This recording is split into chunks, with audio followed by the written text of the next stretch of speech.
Ok. Deixa eu entrar lá, então.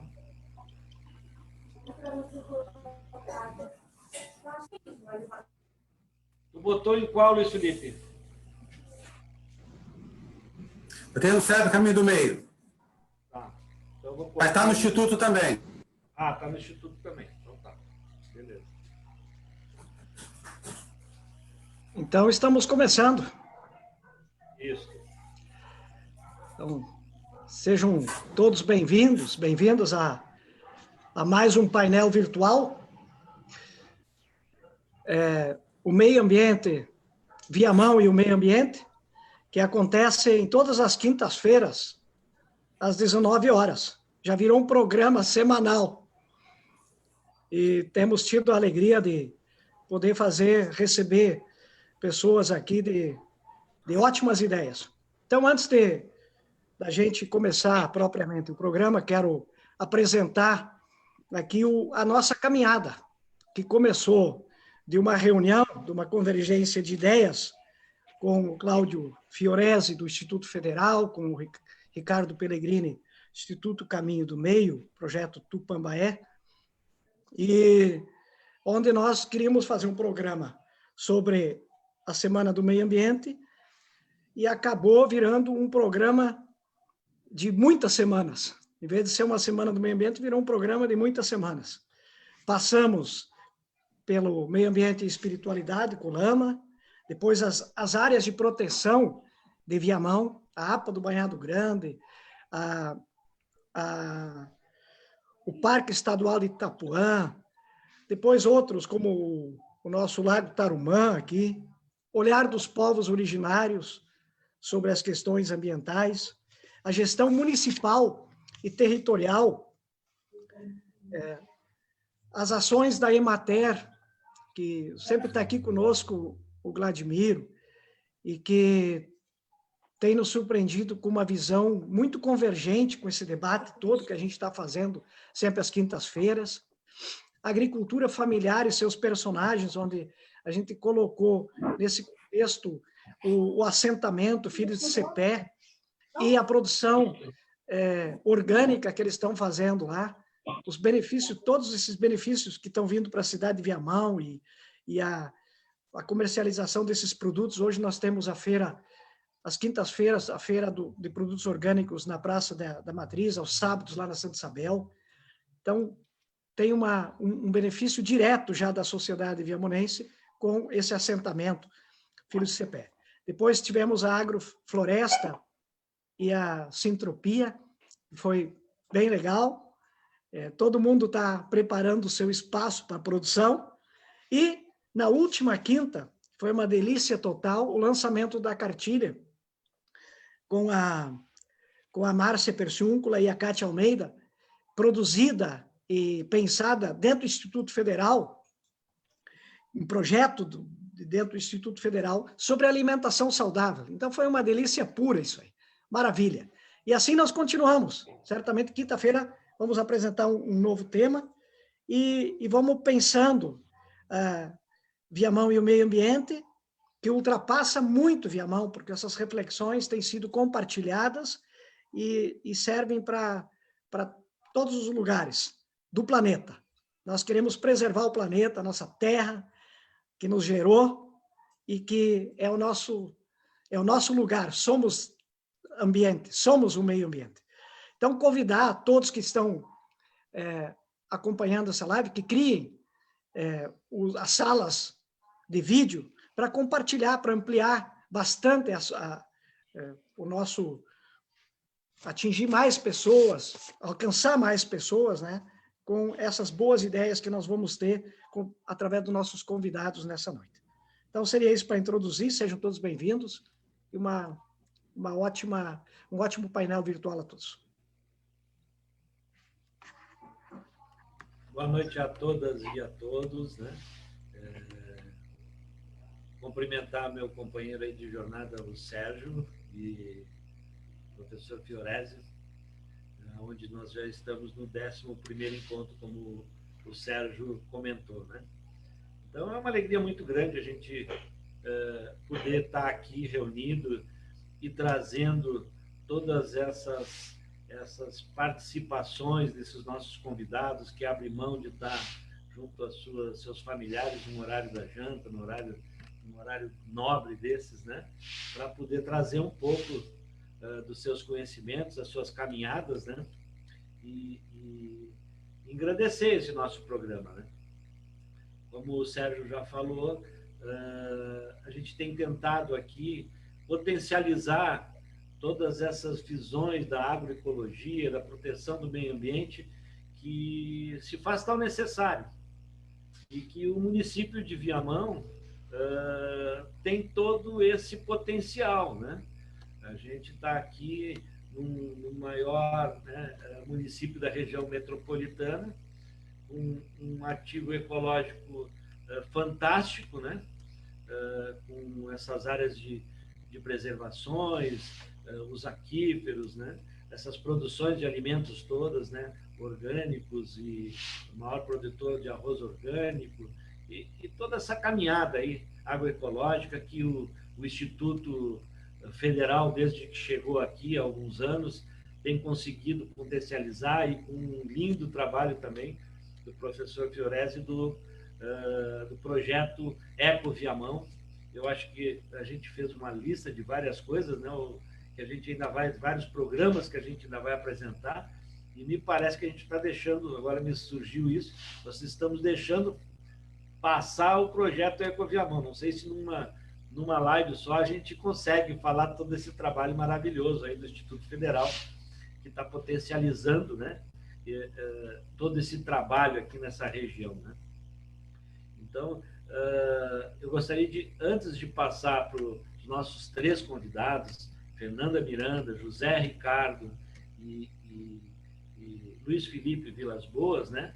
Eu vou ver se a internet do professor Fiorese está boa, né? Se ele pode dar umas palavrinhas. É sempre bom que ele fale um pouquinho desse nosso grandioso Instituto Federal e tudo que ele tem trazido para essa nossa região, e esse projeto maravilhoso do Eco Viamão. Bom, boa noite a todos, a todos. Espero que o meu áudio esteja chegando bem. Eu estou aqui em Silveira Martins, região central do estado do Rio Grande do Sul, terço da quarta colônia de imigração italiana do nosso estado. Está aqui conosco aí o pesquisador, o historiador Vitor Ortiz, né? Então a gente tem que fazer as referências corretas, senão ele me dá um puxão de orelha aqui, né? Vitor Ortiz, que, para nossa felicidade, agora veio se agregar à equipe do Eco Viamão, viu, Pelé, Serginho e demais convidados, como um bolsista que vai trabalhar questões da nossa memória, da cultura e da educação ambiental. Especialmente nesse ano que comemora os 200 anos da passagem do Augusto Saint-Hilaire pelo Brasil, pelo Rio Grande do Sul, pelo Uruguai e também aqui por Viamão, claro, né? Então, fica o convite. Maravilha. Podcasts produzidos pelo Vitor estão uma delícia. Rapidamente, dizer que é isso, Pelé. O Eco Viamão é isso. O Eco Viamão é um núcleo de estudos em agroecologia e produção orgânica. E a agroecologia tem que ser entendida como uma ciência, uma disciplina científica, sim, mas também uma ciência em ação, em permanente construção. E esses elementos que nós vamos ver hoje, ligados à nossa saúde espiritual, mental, né, física e da alma, são fundamentais, porque o objetivo de todo esse trabalho é melhorar a qualidade de vida para todos, né? Para todos. Eu acho que é esse o sentido da nossa passagem por esse planeta, propiciar através das nossas ações a melhoria da qualidade de vida do nosso entorno, da nossa família, da nossa comunidade, enfim, do nosso planeta. E espero que as visões que vão trazer aqui os nossos convidados, né? A Fernanda Miranda, né, que tem toda uma experiência, uma expertise, um conhecimento em homeopatia, aplicada à agricultura, inclusive, né? O Juca, com acupuntura, o Luiz Felipe com a medicina chinesa, enfim, não sei se estou sendo correto nesse enquadramento, todo enquadramento é limitante, né? A visão que essas áreas têm em relação ao que está acontecendo no planeta, essa pandemia que estamos vivendo e especialmente no nosso país, né? O que estamos aprendendo com isso? O que deveríamos aprender com essa pandemia? E como deveríamos agir para que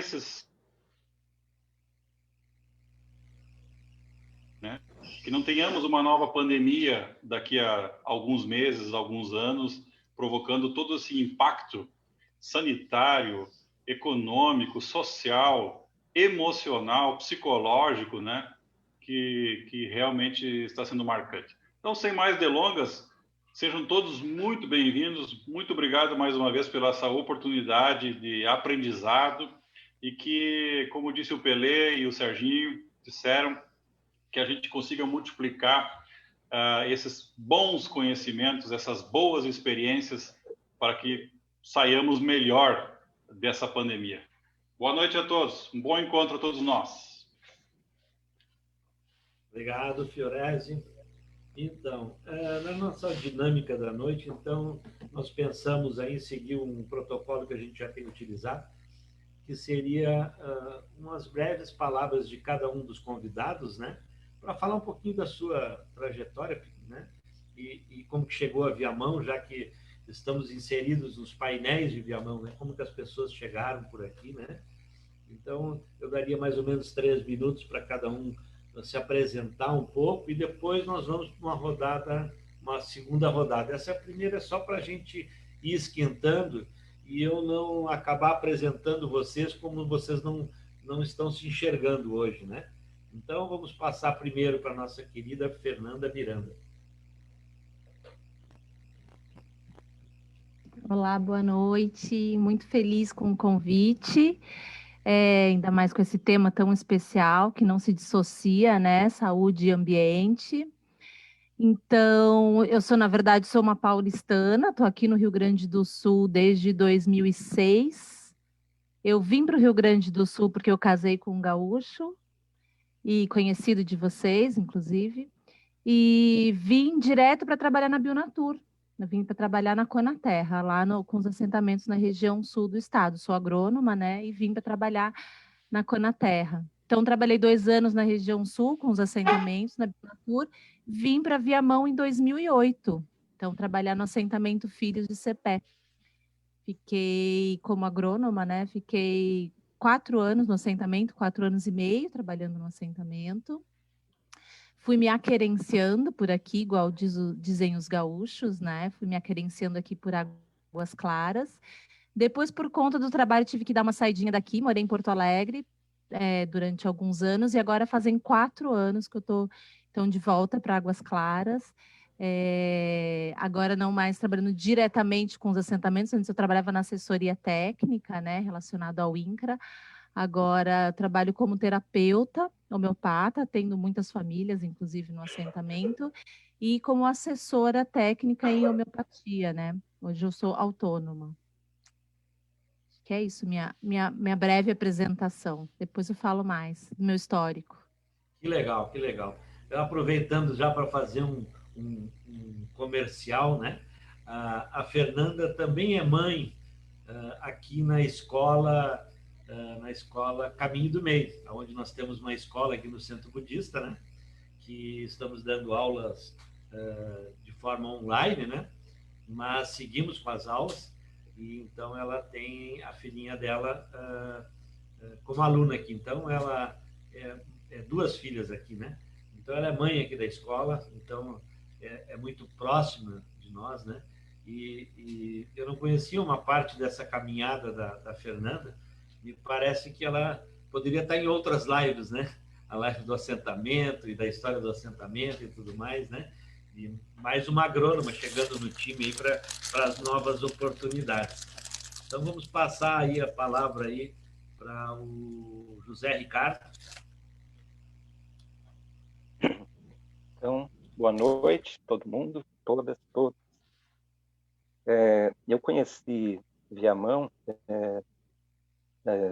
no início da década de 90. Eu vim fazer umas formações e teve alguns congressos da CUT aqui no Seminário Maior de Viamão, né? Então, a minha aproximação primeira foi com o Seminário Maior de Viamão, que hoje abriga o Instituto Federal. Eu nasci em Canela, Rio Grande do Sul, mas morei boa parte da minha vida em Caxias. E lá em Caxias, eu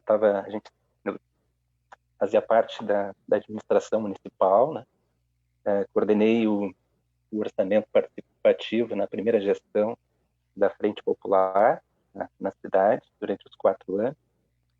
E depois fui ser secretário de administração. Quando eu era secretário de administração, eu percebi que o pessoal da prefeitura estava muita gente adoecendo, porque uma das funções que tinha na secretaria era a biometria médica. Então, muita gente de laudo, muita gente adoecendo. E eu tinha tido contato com o Lama no final de 96, que foi quando eu conheci ele recém tinha sido ordenado. E eu já vim aqui no SEB, eu passei 108 horas de 2001 para 2002 aqui. E aí eu resolvi convidar o Lama para falar para os servidores públicos da Prefeitura de Caxias. Então, o Lama passou 4 turnos, mais de 2.000 pessoas assistiram ele. E eu acabei acompanhando ele todos os momentos. Né? E logo depois eu resolvi vir morar aqui. Eu pedi para ele, olha, daria para fazer uma casinha aqui no SEB e tal, para vir no final de semana. E o Lama cometeu esse erro de me aceitar. Aí, no início eu vinha só nos finais de semana, mas isso durou 3 meses. Eu não conseguia mais voltar. Minha formação é em Direito, então tem tudo a ver com a área que eu atuo hoje, né, que é a medicina chinesa. E então eu estou aqui desde 2004. Eu gosto muito de Viamão. Não é uma coisa que eu consiga explicar especificamente, assim, é por isso, por aquilo, né? Eu acho que tem uma simplicidade na cidade, nas pessoas, e embora tenha muita coisa errada em termos de meio ambiente, né? O próprio meio ambiente viamonense não tem explicação, né?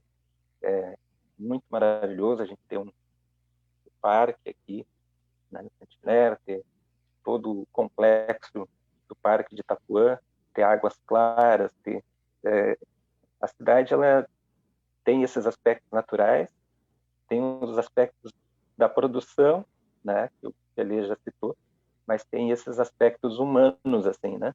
Eu sempre brinco que Viamão é uma cidade que, se tu tiver cortando uma lenha de chinelo de dedo, um pouco sujo, e quiser ir até o centro, tu vai com aquela mesma roupa e as pessoas te tratam com o mesmo respeito, assim, porque é uma simplicidade muito grande. Então,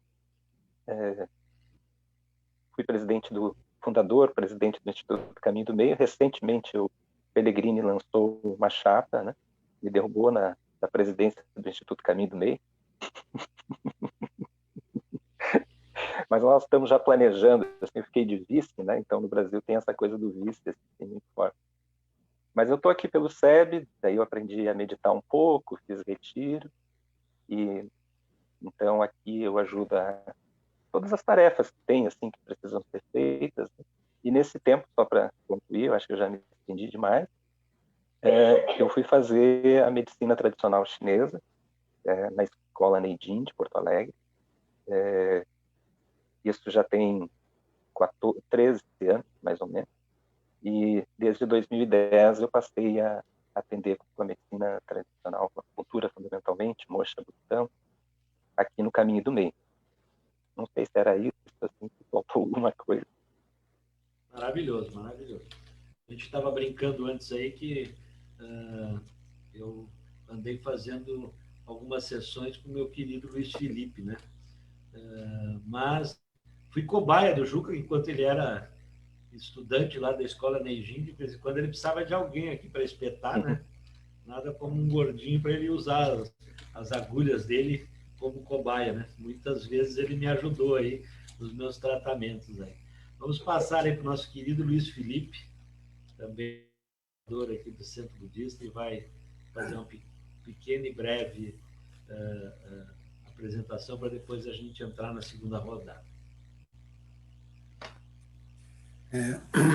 Eu queria falar primeiro, agradecer, assim, né, porque eu tenho achado, como eu tenho ajudado aqui no Zoom e tudo, alguma coisa assim que eu já tinha experiência, eu vi desde a primeira vez, né? Eu tenho achado esse encontro espetacular, sabe? Porque começou uma coisa simples, eu mais ou menos fui conversando com o Pellegrini e fui vendo o conjunto de pessoas que vai surgindo, sabe? Assim, é muito visível a rede que vai se formando, conjunto de convergências que vão acontecendo, sabe? Vai surgindo essa via-mão. Não sei quem comentava de vocês, às vezes uma baixa autoestima do viamonense, né? De que aqui é lugar de dormir, aqui não dá certo, né? É um chororô que tem muitas cidades, né? Uma visão carente, assim, né? A gente vai vendo surgir uma via-mão múltipla, com muitas ações sensacionais, sabe?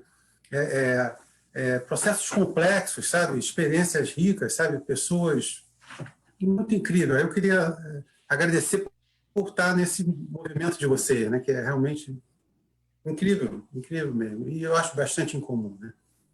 Bem, eu chego a Viamão, eu passei em 2013 eu conheci o Lama Quadra Santen, né? E eu já vinha buscando no caminho espiritual várias coisas, aí eu encontrei sentido em várias coisas que eu buscava a partir do Lama Santen, da apresentação que ele faz do budismo, né?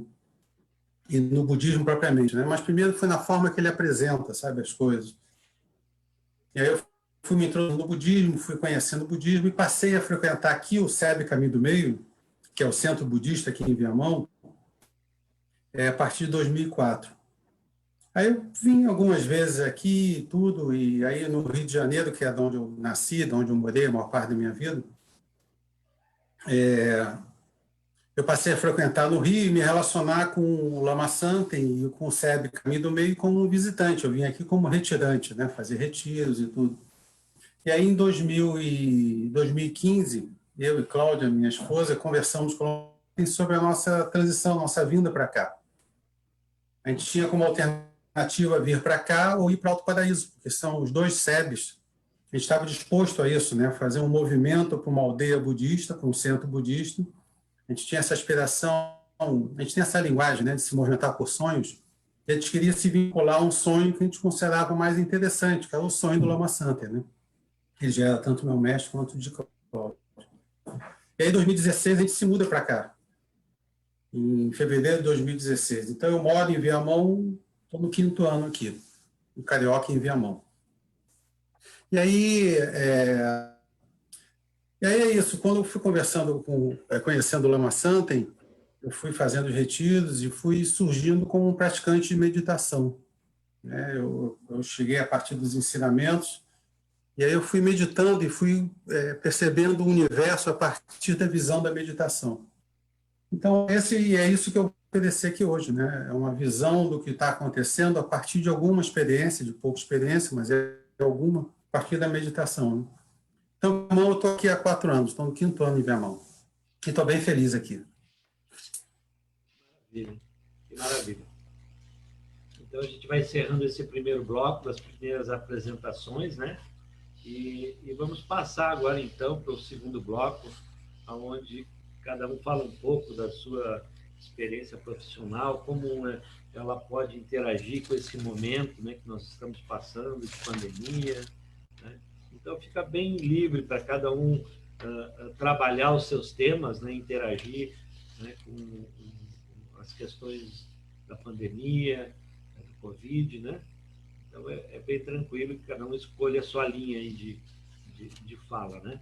É mais ou menos em torno de 15 minutos, porque a gente tem visto aí, né, e o Sérgio tem me chamado bastante a atenção, para que a gente não faça lives muito grandes.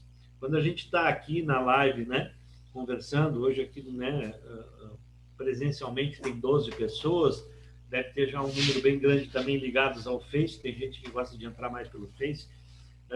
O tempo passa muito rápido, mas para aquelas pessoas que vão depois assistir num outro momento, as lives que são muito grandes, as pessoas acabam não conseguindo ficar 1h30 na frente do computador e assistir. Então, a gente tenta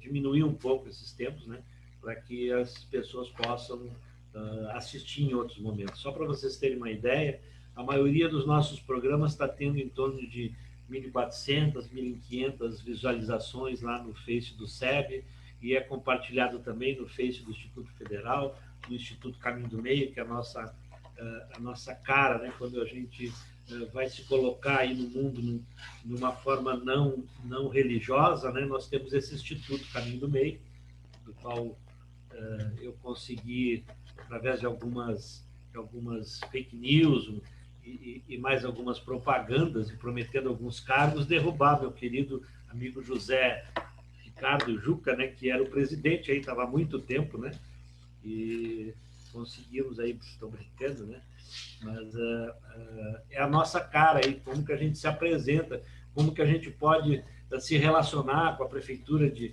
Viamão e com o Instituto Federal, e criamos aquela Tupambaé com muitos parceiros, né?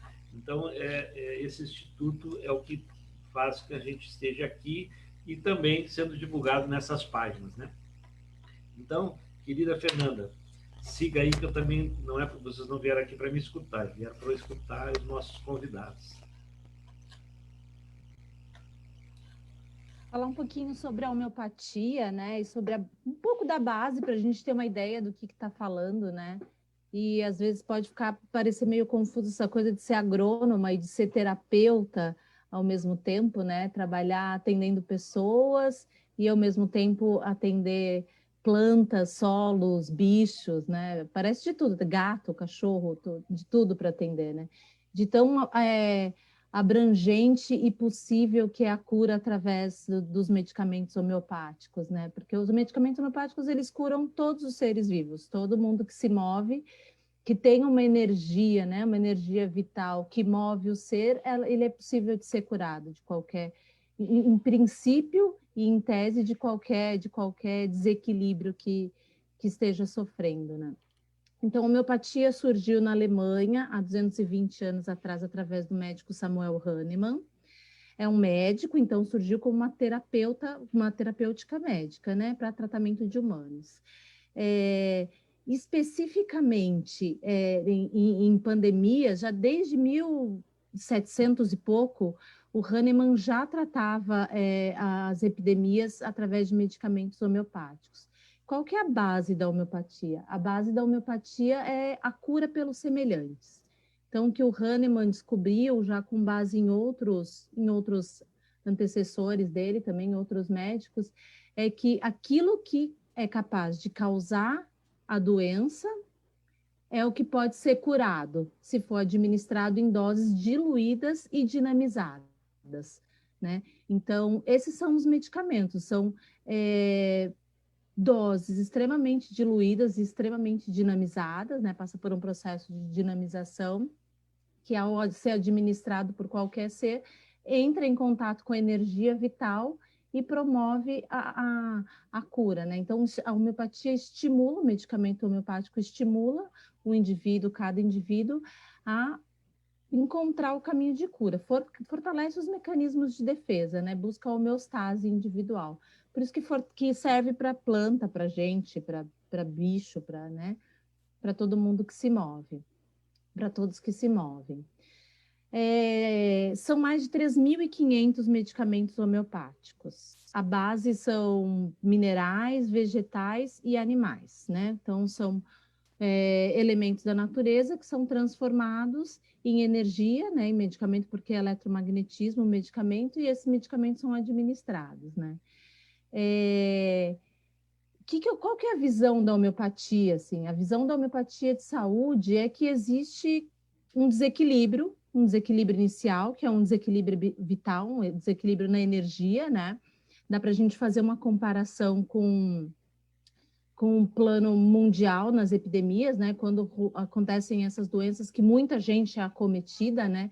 Dá para a gente fazer uma analogia que tem um certo desequilíbrio, né, vital, individual, mas que é acompanhado pelas massas, assim. Então, existe uma dinâmica de desequilíbrio que acomete muitas pessoas, não todas, tanto que tem gente que entra em contato com os agentes externos que causam a doença e não adoecem, né? Não desenvolvem os sintomas, os sinais. Outros desenvolvem parte dos sinais, parte dos sintomas, outros sofrem absurdamente, né? Com a infecção, né? Pelo agente. Então, isso por quê? Porque existe um mecanismo de defesa individual que está mais ou menos suscetível, né, individualmente, né? E aí, quando ele acontece de forma epidêmica ou pandêmica, quer dizer que, assim, alguma coisa está muito errada, né? Assim, existe um desequilíbrio muito grande acometendo muitas pessoas no mundo inteiro, assim. Aí, obviamente, isso tem a relação como a gente tem tocado a vida, né? Como a gente tem tocado as nossas relações, a relação de produção, relação com a natureza, né? Como a gente se alimenta, enfim. Toda essa forma de ser e de viver que nós adotamos aí nos últimos séculos, que tem nos levados a processos de adoecimento e cada vez a processos de adoecimento coletivos maiores, né? E a homeopatia é, então, uma terapêutica individual. Ela trata cada ser como único, né? Cada ser adoece de uma forma e apresenta os sintomas e os sinais de uma forma, né? Seja um ser pessoa em qualquer fase de desenvolvimento, em qualquer idade, né? A forma que eu tenho uma dor de cabeça, ou por que eu tenho uma dor de cabeça, é diferente de uma dor de cabeça do Serginho, né? Por exemplo, às vezes minha dor de cabeça é mais na frente, dói de madrugada, quando eu estou cansada. O Serginho, quando está numa reunião muito estressado, um dia muito cansado, dói de outra forma. Então, cada ser tem uma forma de adoecer. Da mesma forma são os agroecossistemas, as plantas, né? Então, a homeopatia faz esse tratamento individual, entendendo cada ser como único, né? São 3.500 medicamentos, então há de se chegar num medicamento para aquele indivíduo que adoece por diferentes motivos, né? E por motivos únicos, individuais.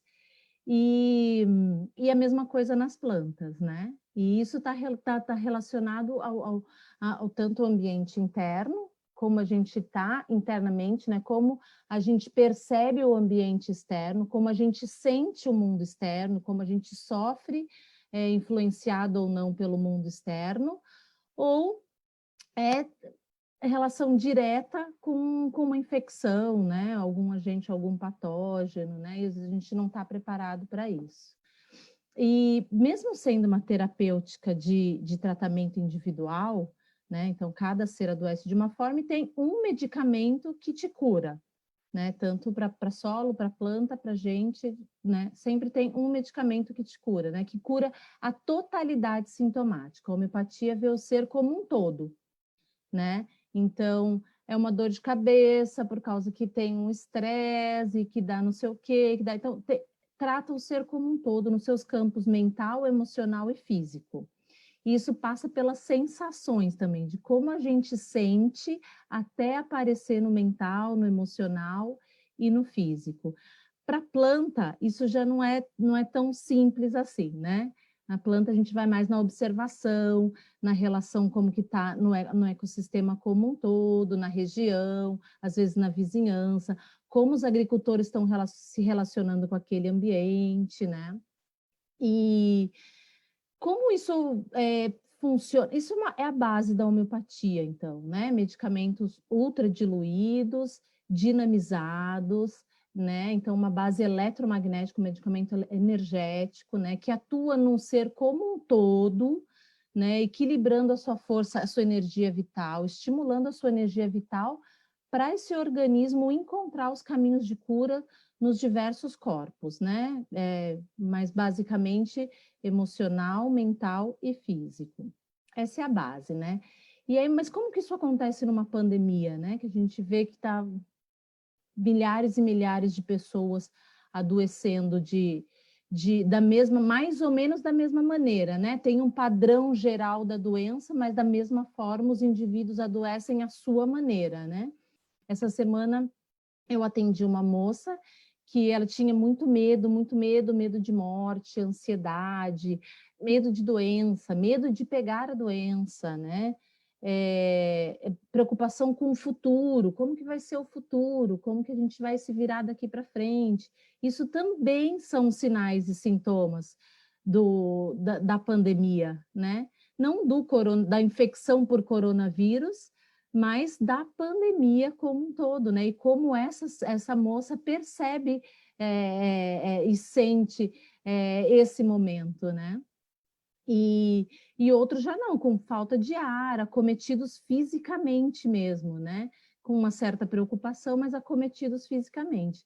Então, dentro de uma pandemia, tem vários processos de adoecimento, né?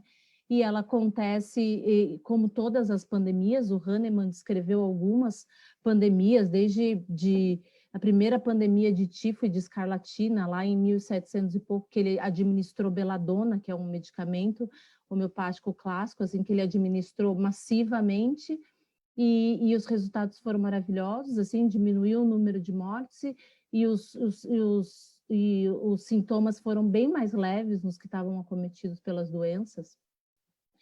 E mesmo sendo uma terapêutica individual, no caso das pandemias, a gente trata a doença como um indivíduo e não o indivíduo ser que adoece, né? Então, adota-se em homeopatia, né, que em pandemias existe uma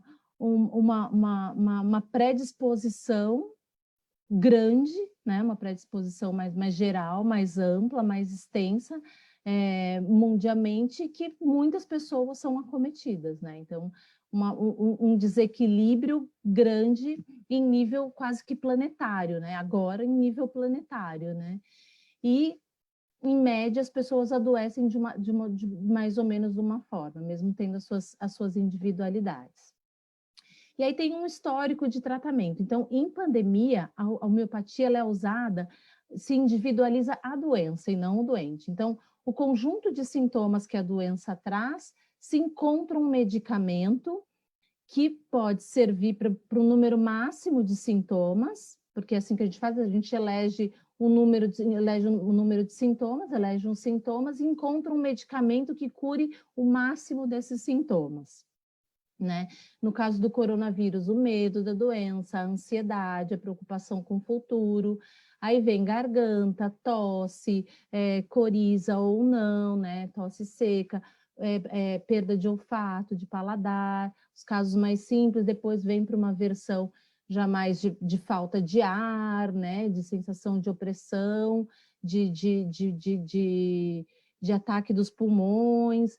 Então, para essa sequência de sintomas, né, se descreveu essa sequência de sintomas e tem um conjunto de medicamentos que estão sendo usados hoje, já tá em andamento, tem diversos protocolos, né, as associações médicas, os terapeutas homeopatas, já desde abril estão desenvolvendo diversos protocolos com um número X de medicamentos que pode ser usado na pandemia. Aí esses medicamentos se dá massivamente, o ideal sempre é individualizar, mas em casos de pandemia a gente pode dar massivamente, inclusive de forma preventiva, né? Então, um dos medicamentos usado hoje, que é o arsênico albo, ele está sendo indicado para 100% da população. Todo mundo pode tomar o medicamento de forma preventiva e, ao entrar em contato ou não, né, com a infecção, vai estar com um mecanismo de defesa mais fortalecido, mais preparado para receber esse contato com o vírus, né? Não é uma vacina, não dá para se confundir. Teve gente que já falou, mas não é vacina, né? Não tem nada a ver com vacina. É fortalecimento individual dos mecanismos de defesa. E aí tem um histórico de uso de homeopatia em pandemias, em diversas pandemias. Eu fiz uma lista hoje aqui para dar uma olhada nas minhas colas, mas acho que a mais conhecida é a da gripe espanhola, né? Teve um amplo uso da homeopatia na época da gripe espanhola, em 1918, com resultados também excepcionais, sistematizados, mesmo naquela época, resultados sistematizados com baixa incidência de morte e sintomas mais amenos também onde foram usados a homeopatia. No Brasil tem uma série de usos de homeopatia em pandemia desde 1849.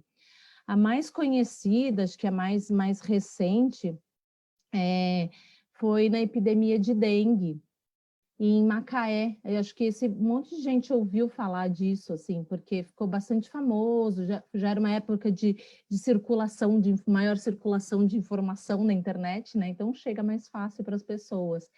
E foi aplicado em Macaé, em São José do Rio Preto, em São Paulo. Foram usados, foi usado um protocolo homeopático e foi feito todo um acompanhamento de pesquisa, né, um acompanhamento mais minucioso com essas pessoas que tomaram o medicamento. E o número de mortes e também de agravamento dos sintomas foi muito mais baixo do que se comparado com outros municípios. E então tem uma história de sucesso, e teve várias outras, assim, peste bubônica, varíola, tifo, meningite, várias outras epidemias, onde foram usados medicamentos homeopáticos de forma massiva, né? Para um número expressivo de pessoas, sem ser da forma individualizada, né? Que é a forma terapêutica que a gente usa normalmente, né? No consultório, nos atendimentos individuais. Agora, na pandemia do coronavírus, já no início da pandemia, teve uma movimentação muito grande de médicos homeopatas e de terapeutas também para buscar esse medicamento que fosse o medicamento que servisse para um grande número de pessoas. Começou na Índia, né? Tem um grupo maravilhoso de médicos indianos, assim, que estão revitalizando a homeopatia e trazendo todo um novo método, um novo olhar para a homeopatia. E eles, logo no começo, lá março, abril, eles já lançaram 2, 3 medicamentos que era para todo mundo tomar. Os resultados na Índia são ótimos. Até hoje estão sendo tomados os medicamentos. Aqui no Brasil tem muita gente que adotou o protocolo dos indianos também. Eu fui uma que adotei o protocolo dos indianos inicialmente e continuo adotando ainda. E aí, logo depois, então, os cubanos também vieram com um protocolo, usaram um protocolo em Cuba, os resultados também são maravilhosos em Cuba, com um composto homeopático.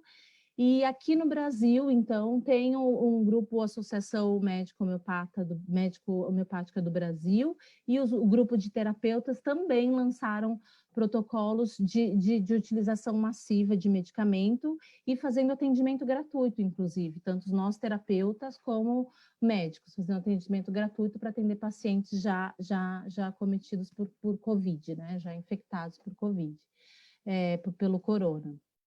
E então tem um protocolo, está sendo usado, já tem pesquisa, já tem análise dos dados das pessoas que usaram, que estão usando o medicamento homeopático agora na pandemia. Aqui no Rio Grande do Sul tem uma experiência muito legal, Ibiraiaras é o nome da cidade. O prefeito de lá topou, junto com mais um médico e um terapeuta que é meu professor, que foi meu professor Alexandre Mendonça, também distribuíram via SUS o medicamento do protocolo. No Brasil inteiro, através dos terapeutas da Associação Brasileira de Homeopatia Popular, também estão sendo distribuídas homeopatias para indígenas, para quilombolas, para a população de ribeirinhos, né? O pessoal tomando de forma preventiva. E já com possibilidade de olhar de forma empírica, né? Não é nenhuma pesquisa organizada, os médicos estão fazendo isso de forma mais organizada, né? De olhar os resultados disso, das comunidades onde chegou a homeopatia para tomar de forma preventiva e onde não chegou, e comparar esses dados, né? Os médicos já estão conseguindo comparar, e os resultados são super positivos da homeopatia sendo tomada massivamente de forma tanto preventiva como de forma curativa.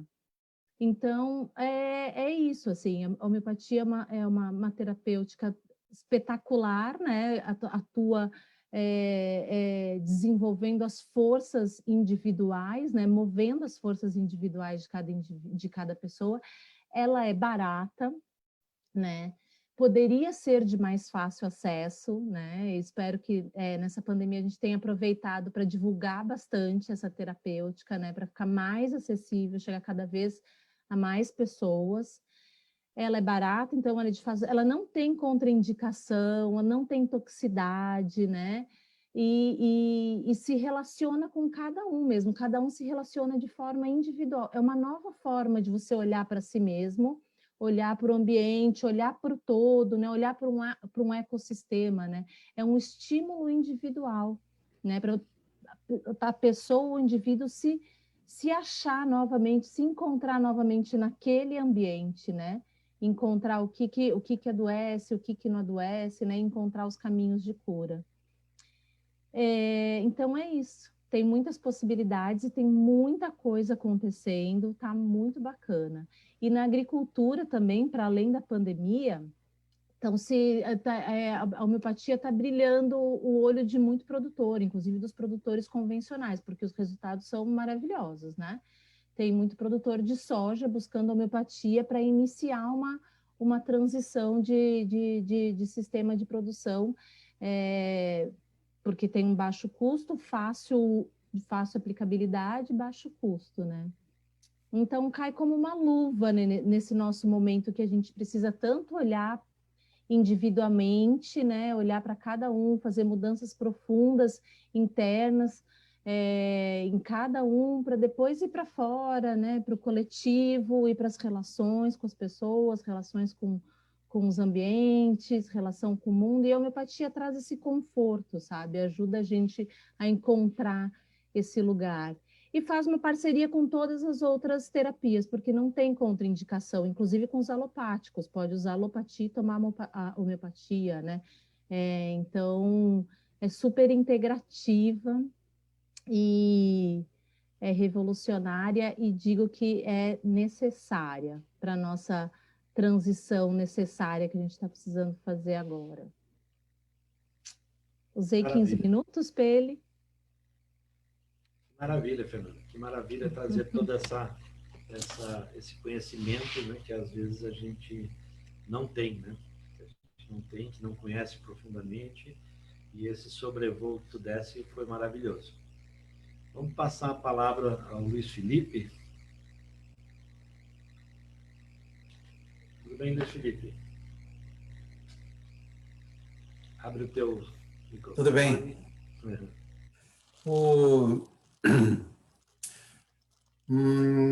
Queria abordar a meditação, só fazendo a ressalva que não é fácil falar de meditação, né? Porque meditação é uma experiência, né? E sempre a gente corre o risco de, quando fala sobre uma experiência, complicar quem ainda não experimentou, né? Então, vocês já vão me desculpando aí por possíveis mal-entendidos, sabe? Eu queria contextualizar, colocar a meditação nesse contexto do surgimento da pandemia, sabe? Mas antes eu queria dizer que a meditação, ela surge, a minha referência é o contexto budista, né? Foi onde eu aprendi a meditar e fui vendo a relação entre essa experiência e o mundo que vai surgindo à minha volta. Portanto, desse lugar da minha experiência, mas a meditação ela não é exclusividade de nenhuma tradição espiritual, não é a exclusividade do budismo. Não precisa ser budista para meditar, não precisa nem ser religioso para meditar. Sabe, essa habilidade em lidar com a própria mente, ela é possível para quem tem uma mente, para quem tem um espaço mental. Né? Modernamente, muitos estão meditando, os artistas meditam para representar melhor, os atletas meditam, alguns atletas meditam, militares meditam. Imagino que assaltantes a banco, se meditarem, vão conseguir ficar mais equilibrados durante o assalto. Então, a meditação pode ter muitas motivações. Os budistas, no budismo, a meditação ela surge num contexto, desse contexto que eu vou falar, porque eu acho que ele nem propriamente é budista. Né? Muitos mestres, no budismo, os mestres têm uma importância assim grande, sabe? Porque eles vão dizendo que boa parte do budismo não é budista.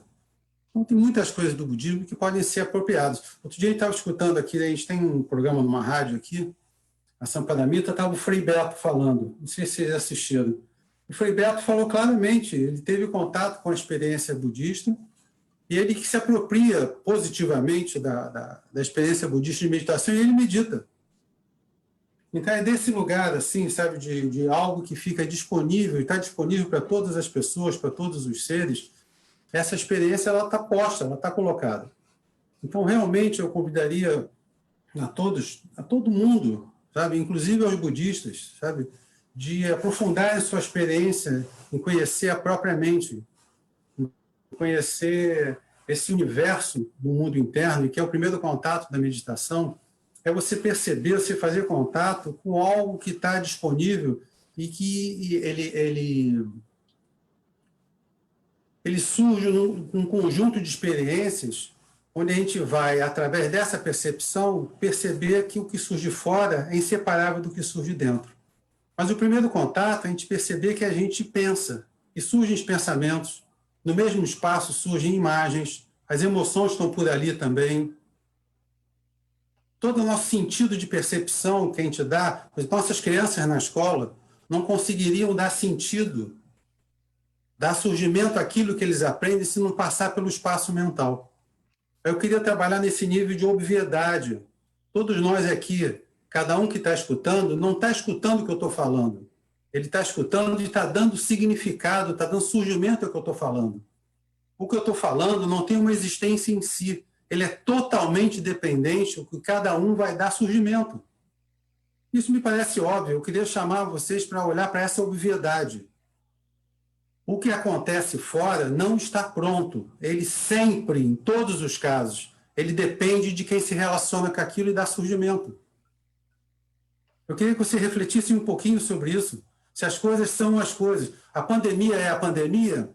Nesse contexto eu digo, não, a pandemia não é a pandemia. A pandemia é o surgimento que cada um de nós dá à pandemia. Esse é o ponto que eu queria trazer. Porque a partir dessa experiência de que eu tenho um mundo interno, por exemplo, eu posso perceber o surgimento de uma emoção. Porque se eu percebo que eu estou ficando irritado, ou que eu estou ficando sem espaço, eu estou me sentindo um pouco oprimido, não tem nada me oprimindo, a não ser o fato de que eu não posso sair da minha casa. Se eu começo a perceber esse movimento, que ele é interno, vou usar essa linguagem do aspecto interno, eu posso perceber que esse surgimento dessa opressão, que não estou sendo oprimido, estou me sentindo oprimido, vai, ao mesmo tempo, dar sentido, dar surgimento ao que eu vou chamar de realidade à minha volta. Porque eu, a partir desse lugar de experiência de opressão, eu posso olhar em volta e significar a experiência da pandemia como uma experiência opressora. Ou não é? Você vai negar que a experiência dessa pessoa é uma experiência de opressão? Desse lugar que ela está sentindo, ela tem razão, tem sentido ela dizer, não, essa pandemia ela está me oprimindo, ela é opressora porque não sei o quê, eu não consigo sair de casa. Então, eu queria chamar a atenção para esse contexto de que o que surge à nossa volta pode ser de medo, porque a pessoa olha em volta, ela começa a surgir nela uma experiência de medo, de aflição, aquilo vai surgindo, ela olha desse lugar do medo, do futuro, ela vai significando as experiências desse lugar da emoção que está sentindo. Então, o fato da gente conhecer, porque é uma coisa um pouco estranha, sabe, na experiência humana, o tema da mente não fazer parte das nossas conversas. Porque desse lugar de obviedade que eu estou convidando, como é que a gente pode descrever as coisas sem falar a condição da mente que está descrevendo?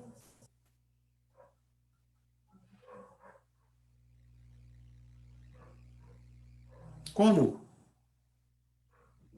Como? Por isso que tem sentido. Por exemplo, na escola das crianças aqui, na escola Caminho do Meio, em vários encontros deles começam falando como estão se sentindo. Porque tem sentido, olha, hoje eu cheguei aqui, eu tive umas coisas, eu estou um pouco irritado, não sei o quê, mas eu resolvi vir. Eu estou me colocando de um lugar de irritação, eu estou escutando o que eu estou falando, estou fazendo contato com a emoção. Nessa linguagem que eu estou utilizando, estou fazendo contato com o mundo interno. Pode ser que eu veja, conforme eu encontre uma pessoa, o conjunto de pensamentos associados ao surgimento daquela pessoa. Porque é desse contexto que eu vou significar a pessoa. Eu vejo emoção, vejo pensamentos, vejo lembranças, ou nessa linguagem, né, vejo marcas mentais, vejo experiências que eu associo com a pessoa. Quantas situações a gente coloca na situação quando a gente faz associações com experiências anteriores com o que está surgindo na nossa frente? A gente vai dizer que está na nossa frente. Então, esse é um conhecimento que seria super útil para a gente, sabe? Super útil. Aí eu queria trazer isso para o contexto da saúde.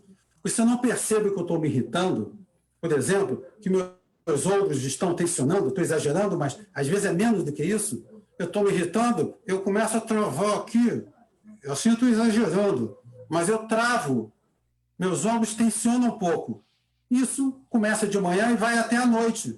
Aí eu estranho que de noite eu estou com uma dor enorme, não consigo me mexer. Mas se eu faço contato com a emoção, porque nos ombros é mais grosseiro, mas isso pode acontecer nos nossos vasos sanguíneos, pode acontecer no estômago, pode acontecer no coração. Tem muitas expressões que a gente, pelo significado que a gente vai dando ao contexto, eu acho que é isso que pode ser um benefício imenso, enorme, sabe? Não só no contexto de uma pandemia, mas no contexto da nossa experiência de vida, no contexto de saúde mais amplo. Porque a experiência que surge em termos de corpo, de fala e de significação é inseparável do surgimento que se dá nesse espaço mental. A gente precisaria ter contato que existe um espaço mental de surgimento. Por exemplo, onde o silêncio faz parte. Agora, se você tem um olhar para a meditação, que é uma coisa onde você não vai pensar, ou então você vai trabalhar com imagens maravilhosas, ou que vai ter algum tipo de devaneio intencional, aí realmente é como um passeio no parque.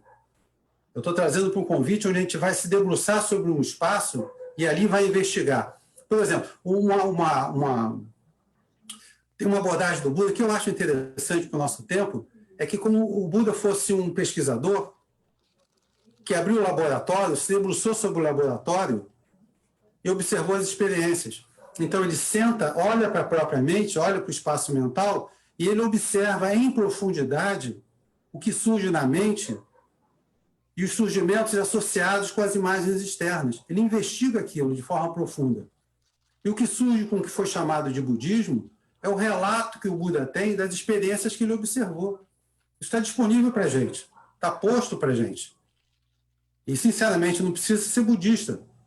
Como eu já falei anteriormente, o Frei Beto, para mim, é um exemplo bem interessante, é bem recente. Ele segue sendo cristão, um super cristão, no sentido mais profundo do cristianismo, como eu entendo, e se expressa nas palavras dele. Quem assistiu pode ver, está lá disponível na Sampadamita. Mas ele fez contato com a meditação, ele fala, o primeiro contato que ele fez foi na prisão. Vocês sabem que ele ficou preso 4 anos, né, na ditadura. Então, ele olhou para a própria mente, ele viu que se ele não cuidasse, ele ia enlouquecer ali. Então, dessa experiência dele, ele ultrapassa, está disponível para todos nós. Então, a condição de saúde, no sentido mais amplo, ela não tem como ser separado desse espaço que dá sentido ao nosso próprio corpo. Então, no contexto de saúde, era importante a gente não dissociar aquilo que, inclusive, o que a gente vai pensar. Por isso que ver televisão, ver televisão de uma forma geral, de uma forma ingênua, realmente é um perigo, né? Vocês não sabem alguns programas, algumas notícias, mesmo internet, você ficar andando pela internet de forma ingênua, achando que aquilo que você vai ver é uma forma inofensiva de contato, porque de tanto você olhar, aquilo surge como base de surgimento para futuras coisas. Associações que para você vai ser familiar, que quando surge uma imagem, você vai dar sentido àquilo. Para fora e para dentro também. Então, esse processo investigativo, diz o Buda, né? O Buda tem essa descrição, ele diz que essa experiência que ele teve de reconhecer o espaço da mente de forma a investigar esse espaço, perceber que o que surge fora e surge dentro é inseparável. Vai ter essa questão de observador e objeto. Todo mundo sabe o que é um observador, todo mundo sabe o que é um objeto. E para a gente são duas coisas. O que o Buda diz é que são inseparáveis. Não existe observador sem objeto. Não existe objeto observado sem observador. Aí o que o Buda nos convida? Observa isso na tua experiência. Vê se existe algo que seja separado do surgimento de alguém a esse próprio objeto. A gente vai observar que se as coisas fossem o que aparecem fora, todos veriam a mesma coisa. Todas teriam um sentido de existência absoluta. E se a gente percebe, porque a gente precisa perceber a nossa experiência, como é que eu significo um mundo, como é que a realidade, que eu chamo de realidade, ela é inseparável do surgimento que cada um dá. Isso nos ajudaria a entender por que às vezes encontrar uma base de convergência é difícil, porque cada um está olhando de um lugar. Cada um está dando surgimento a partir de um lugar, a partir de uma motivação, a partir de uma intenção. Se eu entendo isso, que cada um de nós dá sentido de um lugar, quando eu vou dialogar, eu tento entender o lugar do outro. Claro, não preciso concordar, mas eu tento entender. Então, a condição de saúde, ela é fundamental, eu preciso ver isso na minha experiência. Porque se eu atravesso uma condição nesse espaço mental, que estão as emoções e pensamentos, de forma intensiva e obsessiva, é inevitável que eu tenha uma complicação no nível de corpo. Eu não preciso ser médico para saber disso. Vê a sua experiência. Vocês têm experiência de, por estarem envolvidos numa determinada emoção, perdem o apetite? Ou comem demais? Vocês já sentiram o estômago apertar? Já sentiram o chão sair debaixo dos pés? Já sentiram esquentar a cabeça? Já perceberam esfriar a mão em função de uma emoção ou de uma aparência? A gente precisa ter esses exemplos para perceber que a nossa relação interna e externa é inseparável. A meditação, por isso que é um risco, eu estou falando de coisas que a gente precisa experienciar. A base para a gente perceber é ter uma mente que não saia correndo atrás ou fugindo do que aparece em torno de nós. Esse espaço interno que surge a partir de uma calma, que ela é importante, precisa ter alguma calma, algum espaço de liberdade diante do que surge à nossa volta. Acho que todos vão concordar. Se surge alguma coisa, eu vou correndo atrás porque eu quero. Ou se aparecer uma coisa me assustar ou tornar indesejável, eu sair correndo, eu não tenho chance de contemplar, de observar aquilo. Eu preciso de calma. Eu preciso de espaço de liberdade para lidar com as coisas. Um dos aspectos da meditação, a meditação mais simples, que é eu ter condição de direcionamento para uma coisa e sustentar aquilo um pouquinho, aí tem vários métodos para isso, é eu ter espaço interno, é ter liberdade. Surge uma noção de liberdade interessante. Liberdade, liberdade é eu poder fazer tudo aquilo que surgir como impulso, eu poder fazer. O que é essencial, mas aí se introduz a pergunta, e não fazer? Porque se você não tem liberdade de não fazer, você não tem liberdade. Concordam? Surge algo, eu tenho um impulso. Eu quero aquilo para mim ou eu não quero aquilo para mim. Mas se eu não quero, a coisa vem em minha direção. Então, esse espaço de liberdade vai ser fundamental para eu ter condição de contemplar. Por exemplo, perceber e associar uma condição interna com uma condição externa. Será que eu consigo perceber que aquela dor no estômago estava associada a uma determinada lembrança que eu tive? Ou uma experiência intensa que está acontecendo? Eu tenho um relato de uma pessoa que estava num prédio de 5 andares, dos moradores que estavam, acho que tinha umas 4 ou 5 famílias, só a família dela não estava com o Covid no prédio. Ela entrou, quase pirou. Ela entrou num processo mental e emocional, entrou numa loucura. Tudo construído. Isso independe de ela ter mais ou menos cuidado, porque ela entrou num processo mental. Eu estou usando esse termo, né, do espaço mental, teve as emoções, as imagens, as lembranças, etc, etc. Então, voltando ao que eu falei no início, seria importante a gente ter algum espaço interno para perceber a relação entre essa condição interna e o que apareceu externamente. Porque se eu não tivesse espaço de liberdade, eu não consigo sacar, perceber isso na minha experiência. Se eu percebo na minha experiência, eu consigo levar em conta que no outro, talvez seja algo parecido. que ele está dando surgimento, a experiência que ele está expressando na minha frente, tem como base alguma condição de surgimento que eu não sei. E que não é igual quando eu dou surgimento. E todos nós temos um mundo interno próprio, com experiências, com relações, etc, etc. Então, para eu entender essa aparente complexidade, eu preciso ter calma. A base é calma. Aí a meditação vai ser fundamental para isso, para a gente entender que saúde é uma noção ampla, não é ausência de doença. É muito mais amplo que a ausência de doença.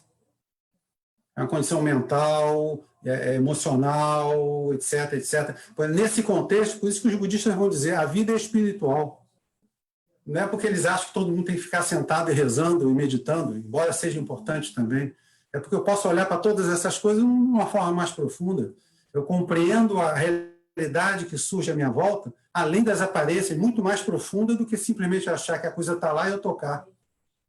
Então, eu acho que é interessante o convite de vocês e trazer essa questão da meditação no contexto de saúde, uma visão integradora que possibilite a saúde, para ampliar um pouco essa noção, sabe?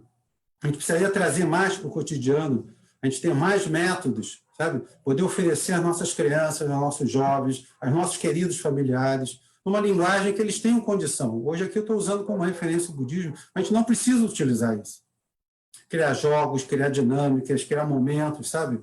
De parar, momentos de silêncio, que seja através de preces, sabe? Toda prece tem seu sentido. Porque ou tem sentido eu fazer um Pai Nosso pensando na hora do jantar? Eu acho que não. Eu acho que Pai Nosso é a oração que Jesus ofereceu. Então, minha mente está onde? Está em Jesus. Se eu não saco isso, eu acho que não tem problema. Ninguém sabe onde é que está a minha mente, então eu posso fazer Pai Nosso que está aí no céu, vou almoçar daqui a pouco, será que tem feijão? Então, sei lá quanto tempo já falei aí. Aí eu queria trazer isso. Eu sei que é um tema, assim, para nós é novo, embora seja tão antiga quanto os seres que têm em mente, né? Mas eu acho que é um tema assim, que a gente seria essa urgência de levar para os diversos contextos, no ambiente hospitalar, no ambiente de saúde. De que lugar que o médico dá surgimento à pessoa que está chegando, ao contexto que ele está trabalhando. Eu imagino quem está no SUS, se ele deixar a mente dele livre, ele não vai conseguir dar um passo. Ele vai ter raiva, ele vai culpar as pessoas, vai culpar o governo, vai culpar o outro só fora. E não vai ver que aquilo que surge, eu não estou falando que ele pode dar surgimento a mais remédio, mais esparadrapo, não é isso. É um surgimento sutil, é um surgimento da compreensão. Então é isso, seu Pellegrini, muito obrigado. Agradeço ao Luiz Felipe pela fala dele, né? E é muito interessante, eu estou olhando aqui, né? Na realidade, os 3 convidados de hoje são praticantes em meditação, né? O Juca mora aqui e já fez retiro fechado, já ficou muito tempo em meditação, o próprio Luiz Felipe, a nossa querida Fernanda é praticante lá do Vila Zen, né? Da prática do Zen, também é uma praticante, né? E interessante também que os 3 também tenham esse viés aí da saúde, né?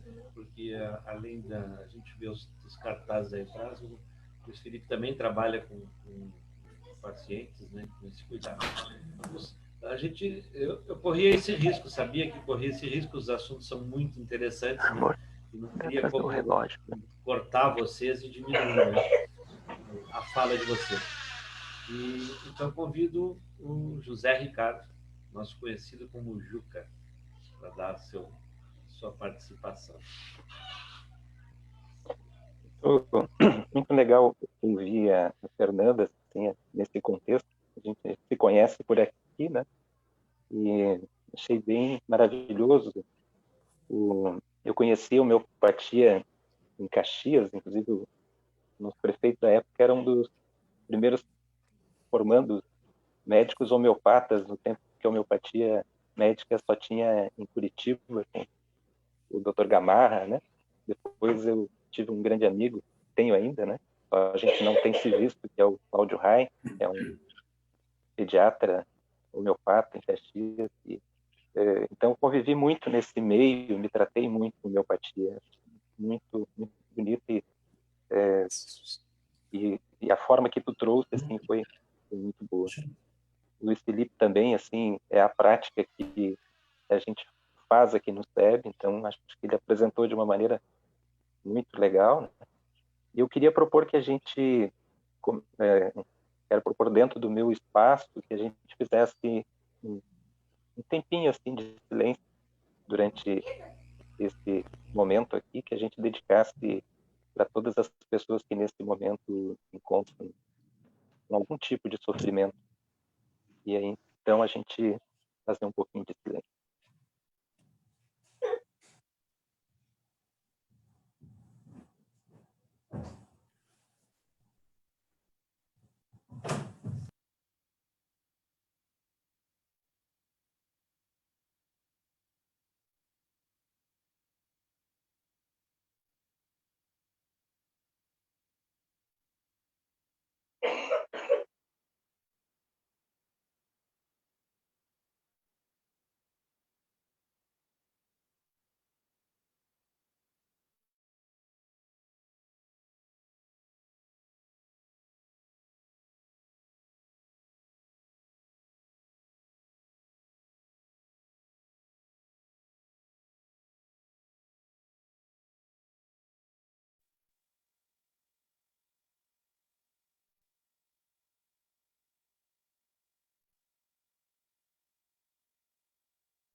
Então, a gente vai retornando.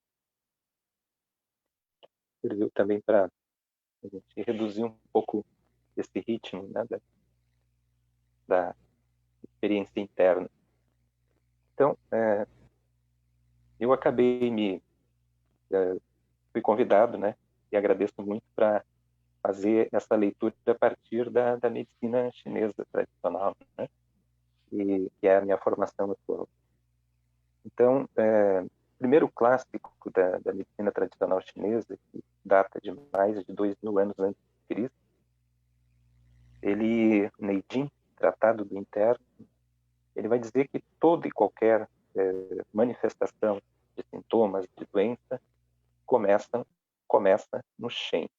O Shen quer dizer psiquismo, quer dizer o aspecto emocional.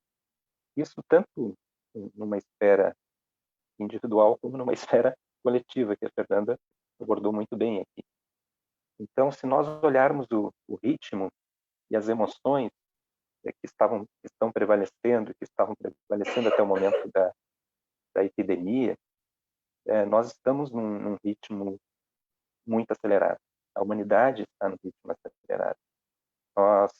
Nossos fatores de forma de avaliar se nós estamos indo bem ou não é o crescimento econômico, não associado aos impactos ambientais, não associado aos impactos nas pessoas que têm menos renda, as pessoas que não têm acesso à renda, as minorias sociais.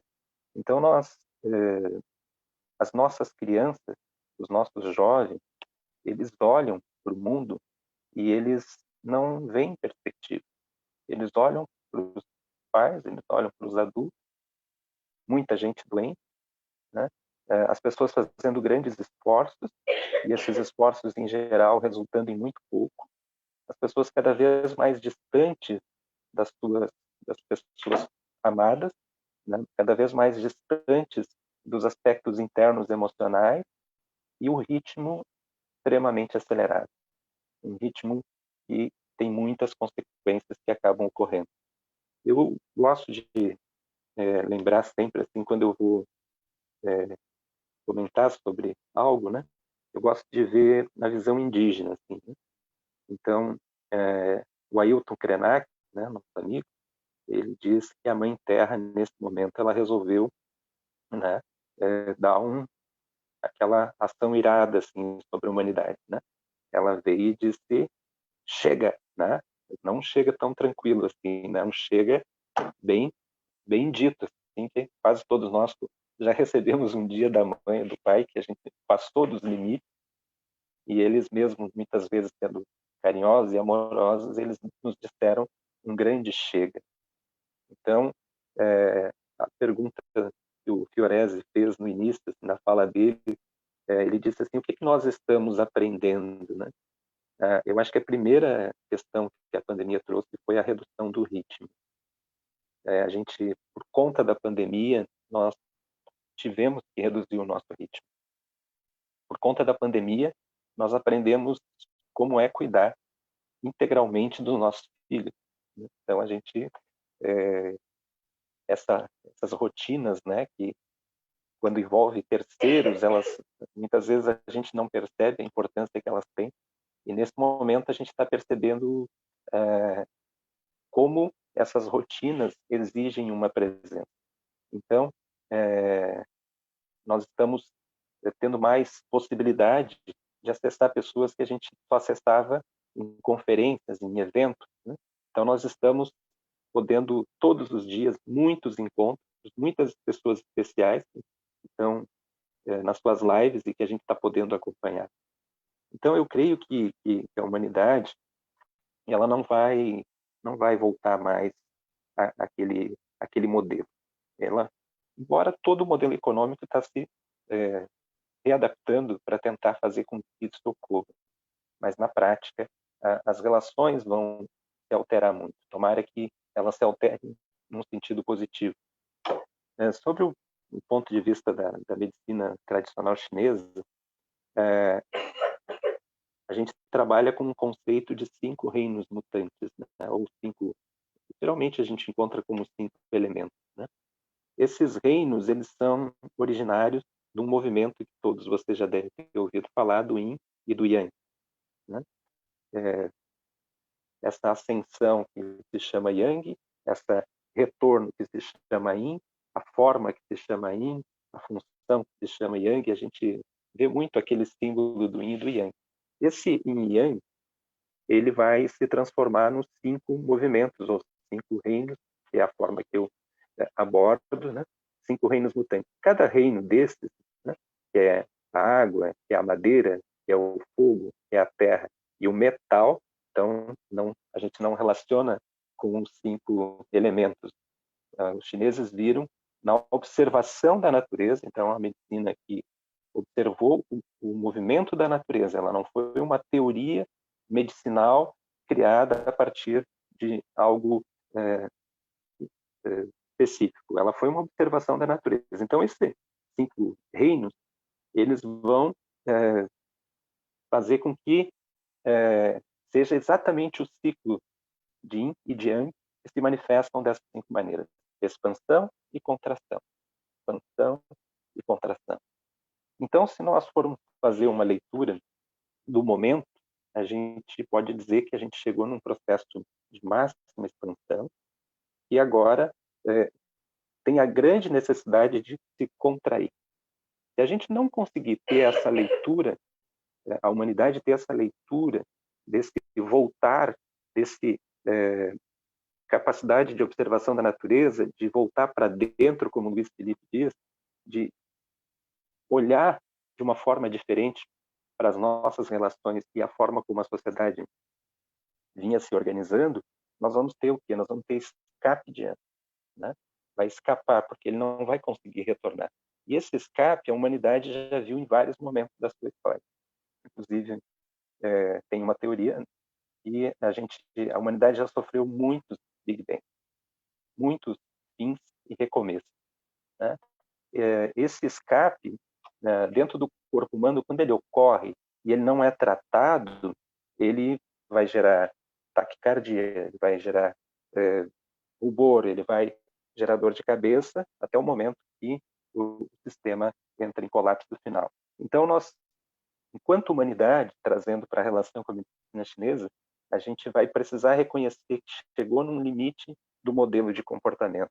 Ele precisa ter um retorno que consiga ajudar a toda a humanidade de uma forma harmoniosa e criativa. Então, aqui a gente, pelo tempo, a gente fala um pouco rápido, né? Mas dentro da medicina chinesa, esses 5 reinos, esses 5 elementos, eles estão relacionados com os nossos órgãos, com as nossas entranhas, com os membros, com as funções que a gente tem, né, dentro do corpo humano. Cada um desses órgãos tem sentimentos relacionados, né, e sentimentos e também aspectos patológicos. Então, por exemplo, o rim, que é associado ao acoplado da bexiga, o rim, é ele que tem essa capacidade da gente ter um destemor para fazer as coisas, para agir, nos dá a força necessária para que a gente age. Quando ele é patológico, ele vira medo, o destemor vira medo. E assim sucessivamente, né? Na madeira, que é o fígado e a vesícula biliar, é o momento em que do medo surge a raiva. Então, como eu não tenho a força necessária para fazer aquela ação e essa ação é interrompida de alguma forma, eu vou me manifestar de uma forma raivosa, né? E consequentemente, no coração é a tristeza, né? O sintoma positivo seria a alegria. Na terra, o sintoma, o elemento relacionado à terra, no campo das emoções, é a capacidade que a gente tem de reflexão, é o órgão estômago, e a entranha estômago e o órgão baço. Já o aspecto patológico desse reino é a obsessão, coisa que a gente mais vê hoje em dia, assim, esse aspecto do excesso de reflexão que se transforma em obsessão. Já no último reino, que é o reino do metal, que do reino do metal retornamos à água, são mutantes, um se muta no outro. O aspecto emocional sadio é a recordação, a gente ter a capacidade de recordar. Agora, o aspecto doentio é a melancolia, o aspecto de quando a gente lembra do passado e se entristece no presente. Então, trazendo de novo aqui para a situação da pandemia, né? A capacidade da gente perceber essas emoções, a gente buscar caminhos criativos, a gente lembrar que as coisas, como o Luiz Felipe disse, elas são construídas, e se elas são construídas, eu posso construir numa direção melhor. Eu parar, essa meditação, esse silêncio, é o momento em que vai surgir a criatividade, a capacidade, primeiro, de não reagir às coisas de uma maneira negativa, segundo, ter ideias criativas que permitam com que a gente lide com cada situação. E assim, a gente caminhar no sentido de ter uma presença. Muito, lembro sempre da Zui Tensei, né, que teve por aqui, quando ela ensinava a gente a meditação caminhando, né, ela dizia assim: cada passo é como um cheguei. Olha só, um passo eu cheguei. Não é aquele passo eu estou apressado porque eu vou chegar naquele local. Quando eu chego no local, eu já estou já com vontade de ir para outro local. É o passo que mantém a presença em cada circunstância, né?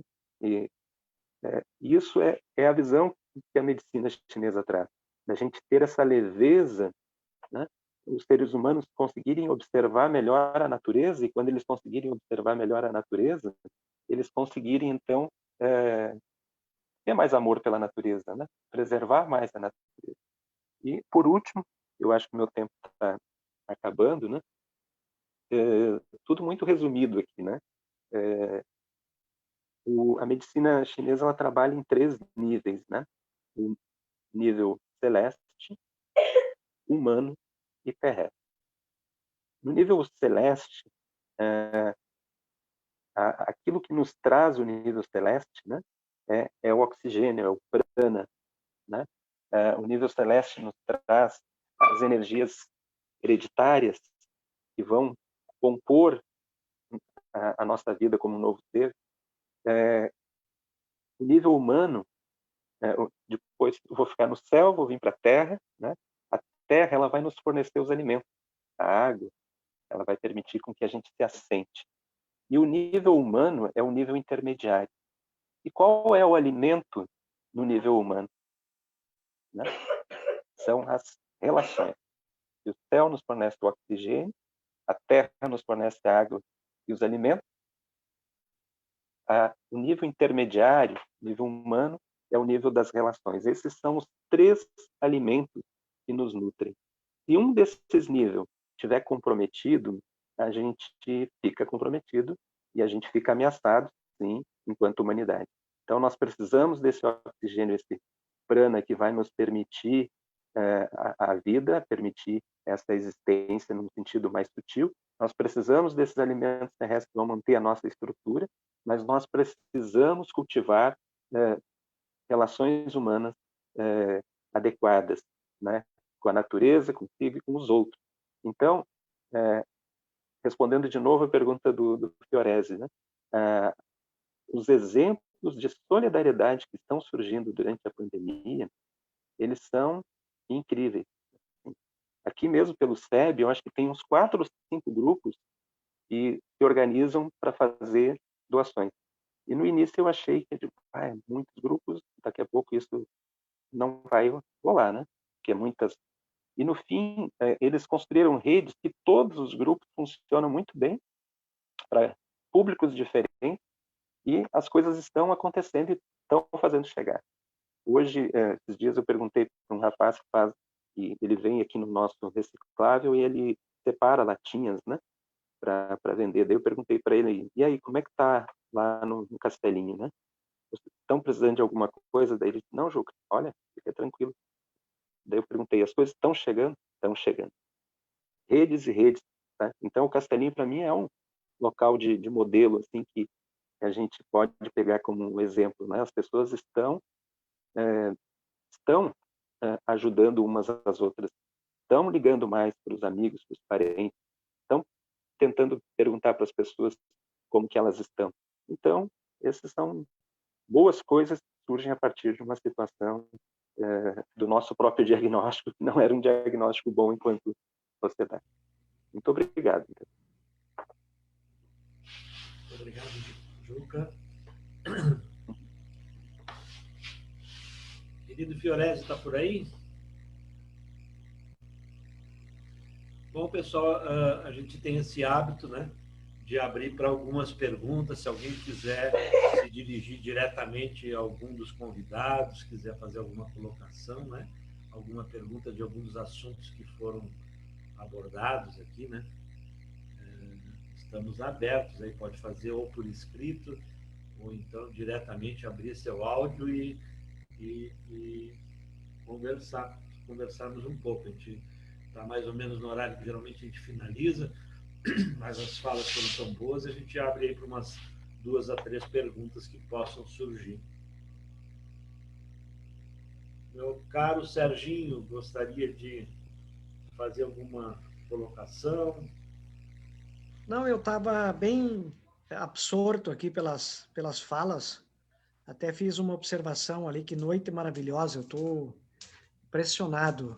Eu acho que foi acertadíssimo, as 3 falas foram espetaculares, que noite. Vou compartilhar, pedir para todo mundo compartilhar ao máximo isso aí para poder acompanhar depois, porque realmente trazem elementos muito, muito bons aqui.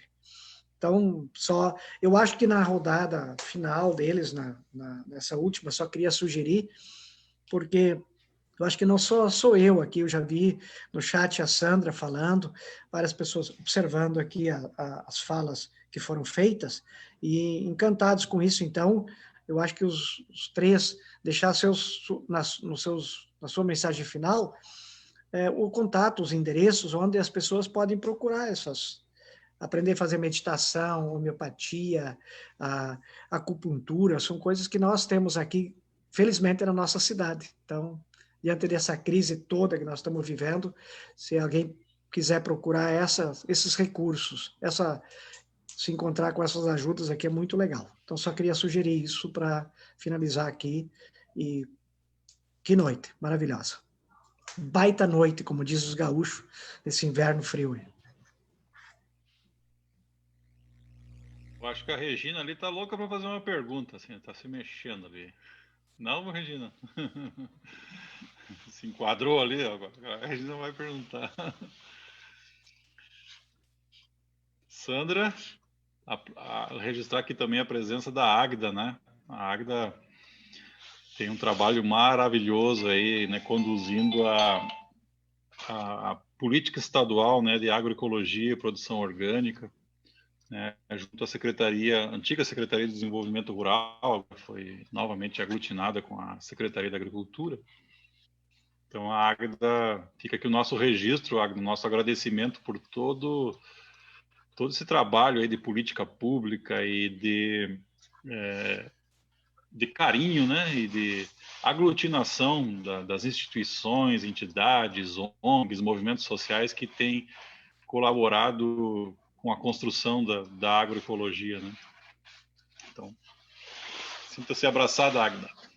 E a Sandra também, né? A Sandra é a nossa... dá para chamar aluna, imagina, a Sandra nos ensinou muita coisa, né, no nosso curso de extensão em agroecologia, e a Sandra tem um trabalho maravilhoso ali junto às feiras, né, trazendo esse alimento ecológico para junto das pessoas e promovendo esses espaços, né, de instalação, de interação. E é isso que eu queria perguntar, aproveitando se desse, né, perguntar para a Fernanda, para o Juca, para o Felipe, né, como que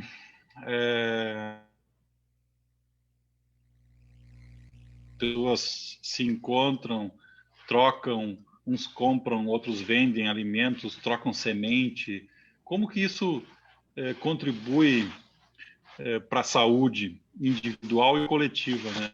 Eu estava comentando esses dias com o Pelé, com o Serginho, que eu li um artigo de um filósofo alemão ali, que fala muito do conceito de coimunidade. Tipo assim, existe o conceito de comunidade, as comunidades estão bastante fragilizadas, ainda mais nesse momento, e por tudo que aconteceu nessa modernização e nesse processo de urbanização violenta que nas últimas décadas acometeu o mundo e o Brasil, e o Rio Grande do Sul também, né? Há pouco o mundo deixou de ser majoritariamente rural, e passou a ser majoritariamente urbano em termos de população, né?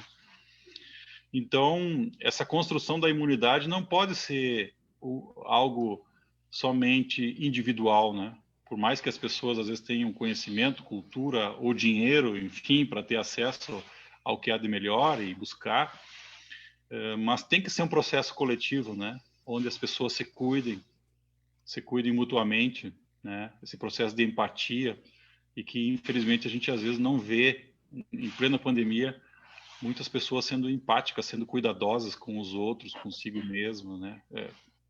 Não saindo de máscara, não cumprindo, né, as normas de isolamento, de distanciamento físico, etc.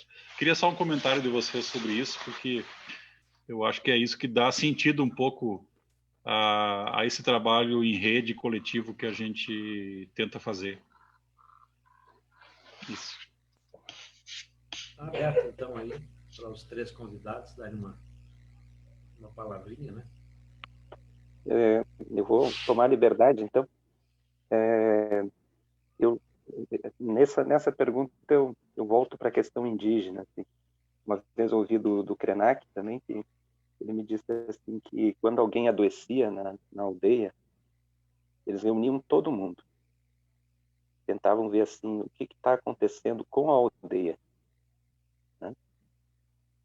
Eles não individualizavam. É claro que aqui pode parecer um contraponto à visão homeopática, mas não é. Né? O fenômeno, ele é coletivo. As nossas crianças estão ficando deprimidas, não é? Porque eles tiveram um problema na sua formação genética. Eu digo isso em escala grande. Assim. Um amigo que trabalha num grande laboratório farmacêutico de São Paulo, ele me disse que mais de 50% dos medicamentos que são vendidos no Brasil são medicamentos para dormir. Então, vamos só pensar a humanidade, o que está acontecendo com a humanidade que não consegue, ao final de um dia, repousar ao ponto de adormecer e poder descansar. E ela precisa de medicamento. Então, o fenômeno, sem dúvida alguma, é coletivo, né? E então, quando a gente isola, é uma tentativa de atribuir àquela pessoa a responsabilidade por aquilo que aconteceu. Mas nós temos que olhar a aldeia. E, nesse caso, a nossa aldeia ela é grande, né?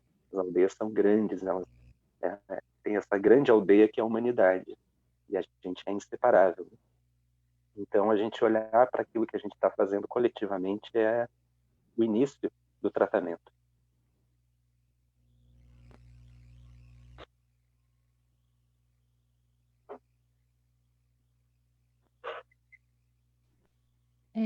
Hoje eu estava pensando, acho que não é contraditório não, Juca, é perfeito, assim, é um olhar individual, mas isso pode ser massificado, deve ser massificado, né? Eu acho que é o grande passo que a gente tem que dar agora, é atingir como a gente faz para com que essas práticas, né, tanto da alimentação, da agricultura, como as práticas em saúde, cheguem a mais pessoas, né?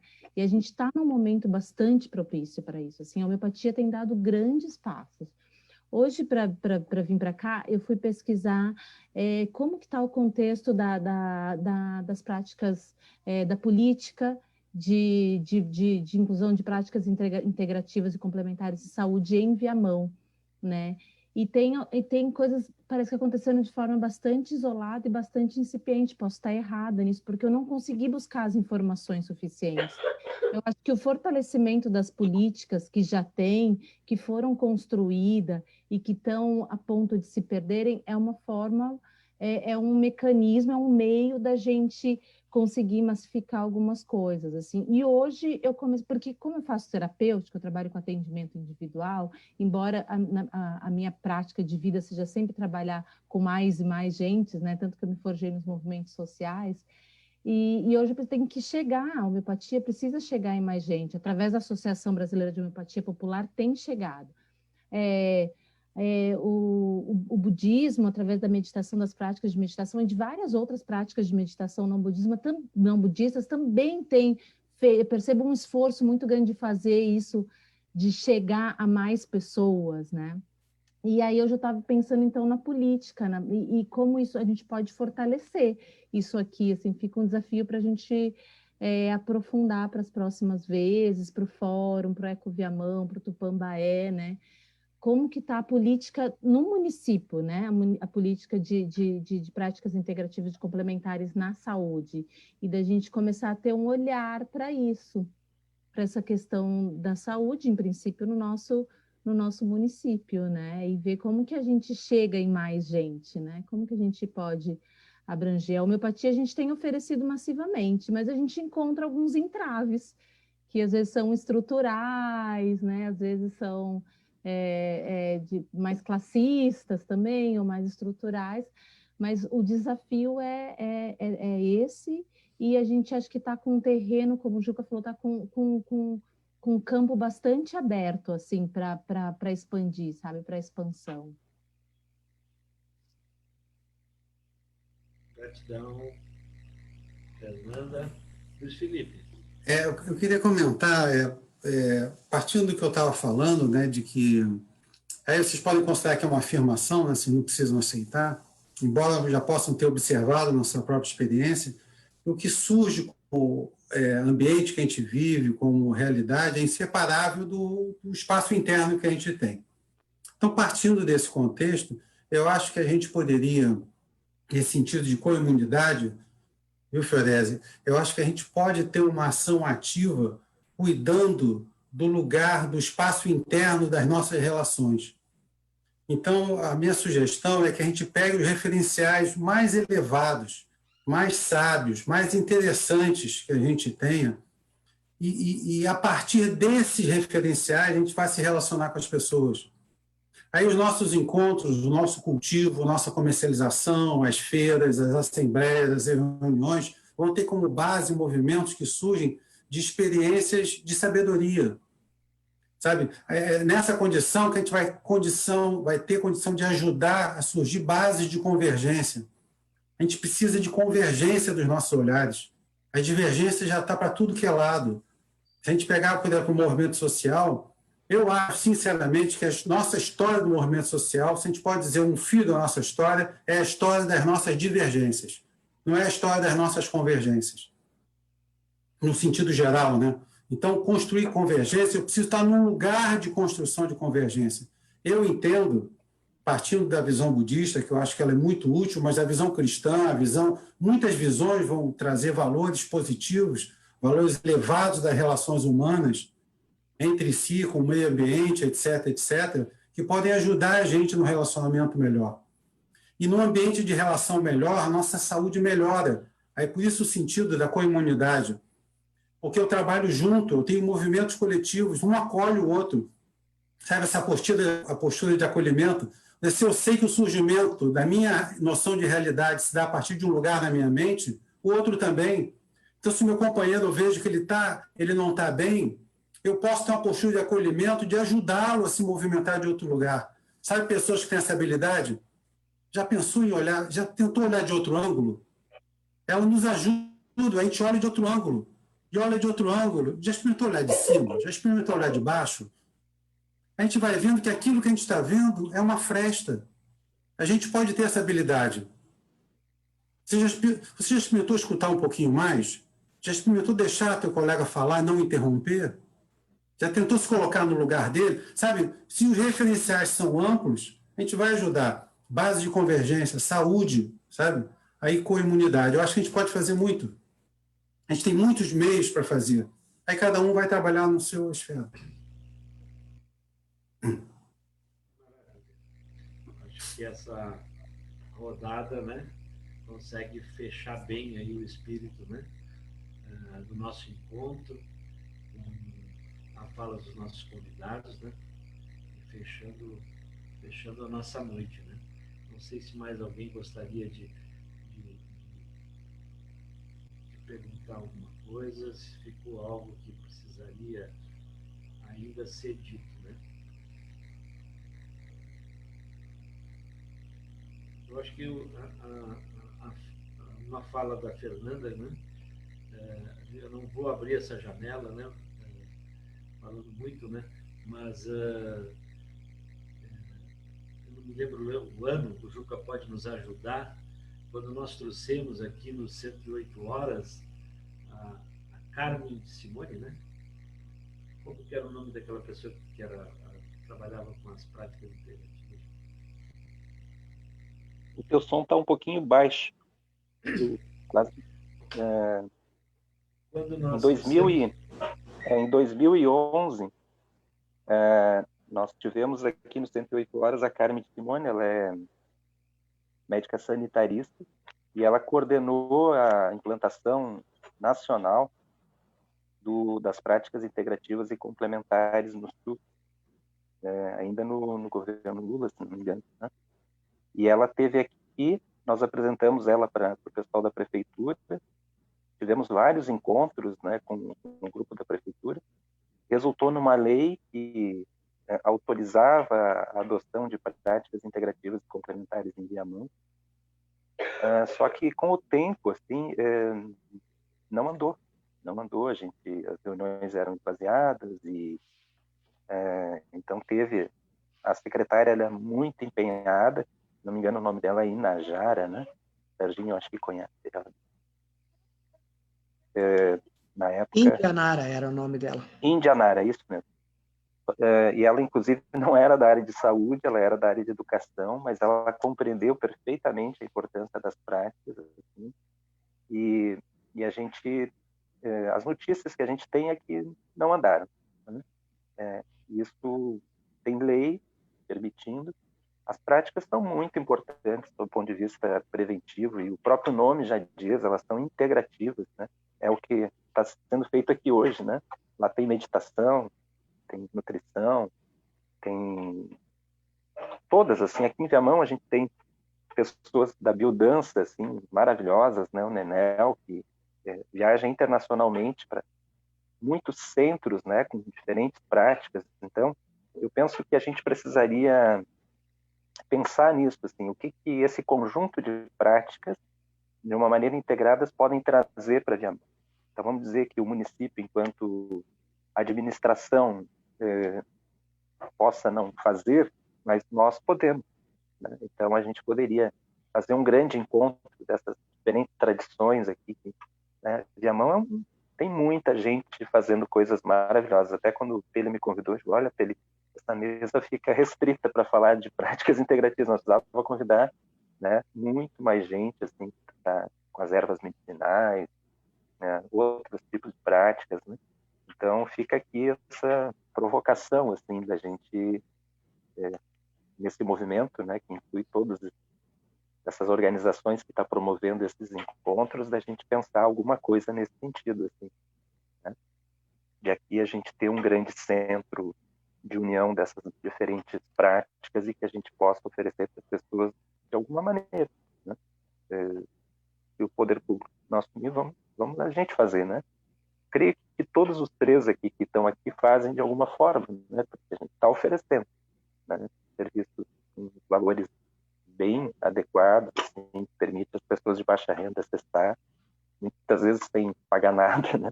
Quando as pessoas não têm recursos. Então, eu acho que as pessoas já estão fazendo, né? Basta, talvez, essa integração com a administração municipal. Que maravilha, Júlio, que maravilha.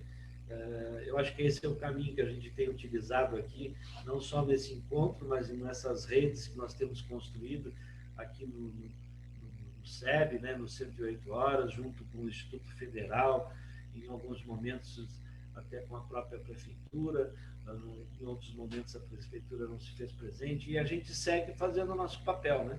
Segue tentando avançar e não aguardar que o poder público resolva os nossos problemas, né?